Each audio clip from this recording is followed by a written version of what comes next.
Hello FIGGIE fiends and collectors, this is me, Daniel East 1000, back again with a Star Wars The Black Series figure review. Today we're going to be having a look at the Deluxe Wrecker. This naturally rounds off our look at the Bad Batch original group, just because we're waiting on Echo, which probably looks to be the best out of them all. That remains to be judged though. So first up we received Hunter, the leader of the group, and Crosshair, of whom I have reviewed. Link up there somewhere if you want to check that out. Followed up by Tech, of whom again I have reviewed and did a little additional bit in there because I did modify another version of that figure. Slight vein plug, I know. And so here we have the last remaining original group member, Wrecker. So as always, let's take a look at the packaging, of which comes in this large deluxe size box rather than the standard size. We'll get into that point in a minute because I do have something to say about that. You've got Star Wars The Black Series at the top, window display packaging there, Star Wars The Bad Batch, name of the show that the character is from, with a red band which runs all the way around the side, so you can have a look at the picture of the character there.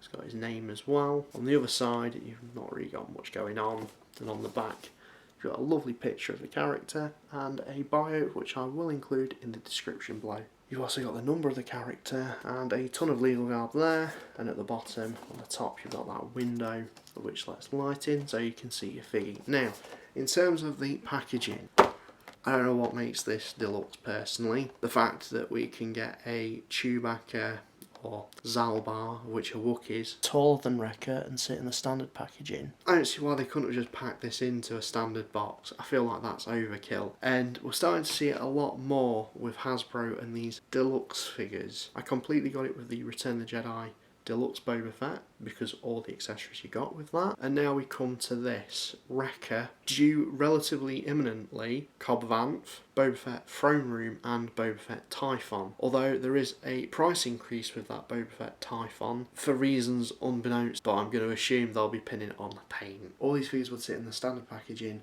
but they've just had the accessories all spread out, and for some reason Hasbro thinks they can mark them up. It's a whole other rant on its own, but let's stick to this figure. Let's stick to this guy, Wrecker, of whom, you know, is a chunky figure. He's heavy, he's hefty. It does feel like it's pushing towards being a £30 figure. Just what would have sealed the deal for me was just some additional accessories. Now don't get me wrong, it's not a bad figure, it's a great figure. And focus on the positives.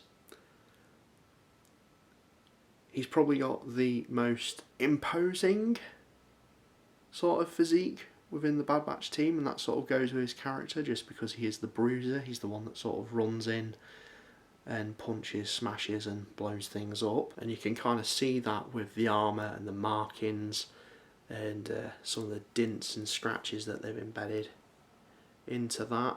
We've got the shoulder pads with the Clone Force 99 skull and 99 on there as well.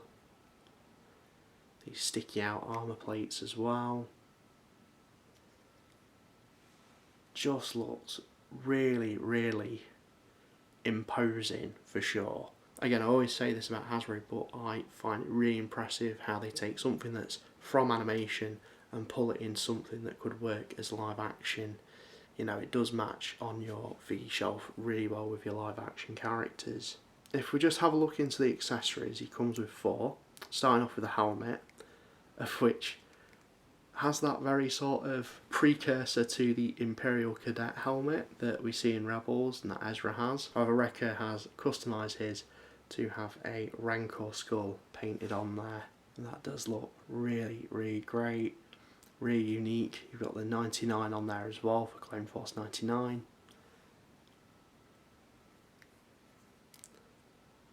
And then that is removable, although I will mention as well, I love how that actually sits as if it's sunken inside the actual armour, like so, like how it looks in the show. So if you take the helmet off, as it is removable, that does show his face. And a feature that is, I was kind of expecting to be able to do this anyway, but the fact that it fits nice enough that it doesn't just sink on like completely in, does have sort of like some tightness, so you can pose Wrecker with the helmet on like that as he does in the show. And while I've got the helmet off, I'll just give you a look at that fantastic head sculpt. You can see the sort of scarring on his face there. It would have been nice to see some paint to bring that out, but It's fine, it's good enough. Just having that scar and detail sculpted in there. You've got his missing eye, and that really sort of overconfident, cheeky grin. Love that. Just looks really great, and you can see Tamora Morrison in there, which is great. So if we pop his helmet back on, he also comes with this blaster, which we saw come with Hunter, which was quite diddy for Hunter, but in the hands of Wrecker, and due to the size of him, it looks even smaller. I do think the blaster should have been bigger, but it's fine, it works. He also comes with this massive honking blade or knife, which he does hold quite nicely, and that sits, if I can get him to let go of that, in the holster or sheath on his leg there. That sits quite nicely like that. And then the last accessory he comes with is the backpack, although I don't really consider it much of an accessory because it doesn't really do anything. There's no way to sort of store the blaster on that, but you know, it still looks good. It's got some good paint application on there. It does sit in the figure quite nicely. So yeah, love that sort of emblem on the back there and the paint application. It's good. It's a good figure, solid. Just think it needed something else. I know it would have been a bit of a bizarre accessory, but if it came with Lula, you know, the little stuffed Tuca toy plushie that he has, that would have been cool. Would have been bizarre to see in the box, but I think that would have just added something, you know, as a character figure on your shelf, a bit more about his character, just because Wrecker is quite childish. Alas, I have seen people online 3D printing them, so if you do want one, you can get one for Wrecker, but it's just a shame Hasbro didn't include that. So in terms of articulation for Wrecker, he has a ball joint in the head and a ball joint in the neck, so you can get him to look really far down and really far up, although it is quite limited due to this big bulky chest piece here. Ball jointed shoulders, and I believe he does have, yep, has the butterfly joint, although it is quite limited due to the bulky armour. Ball jointed elbows, ball jointed wrists, ball jointed torso, ball jointed hips with the thigh swivels, ball jointed knees, and ball jointed ankles with the rocker joints as well. So you can get this guy in some really expressive and dynamic poses. Yeah,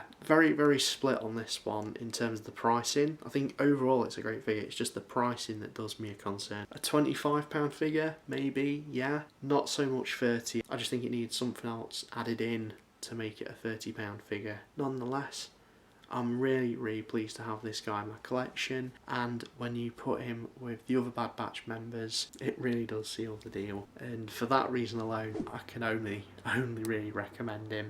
So, let me know what you guys think of Wrecker. Have you picked this guy up? Are you intending to? If not, why not? Thoughts and sound off down below in the comments. And this is me, Daniel Lee 1000, signing out. Thank you very much for watching.